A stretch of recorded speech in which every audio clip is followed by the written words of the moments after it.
Hello guys, welcome to my blog channel. তো দেখো আজকে সংক্রান্তি, যেহেতু মকর সংক্রান্তি, তো আমার মা সংক্রান্তি পুজো করছে। তো আমরা চলে এসেছি মোহনপুরে। তো আমার মা সকাল সকাল স্নান করে সংক্রান্তি পুজো করছে, দেখতেই পাচ্ছ। তো এই পুজো হয়ে গেলে বাড়িতে সব কিছু খাবার করা হয়েছে, পিঠে পুলি খাবার করা হয়েছে। তো খাবারগুলো খাওয়া দাওয়া হলে আমরা বেরোবো। তো দেখো মা পুজো করছে, মায়ের পুজোটা শেষ হয়ে গেলে আমরা বেরোবো, রেডি হব। তো ভিডিওটা আমরা এই পুজো পর্যন্তই দেখছি, বাকি যে ভিডিও আমরা যাবো। টুসু পুজো হচ্ছে আমার মামা বাড়িতে, তো ওখানে যে বিসর্জন বেরোবে, তো সেটার ভিডিও পরের ভিডিওতে পেয়ে যাবে।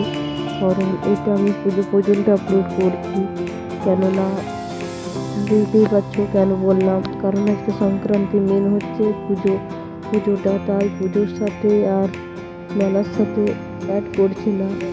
তো এই ভিডিওটা এই পর্যন্তই, তোমাদের কেমন লাগলো একটু দেখে জানিও।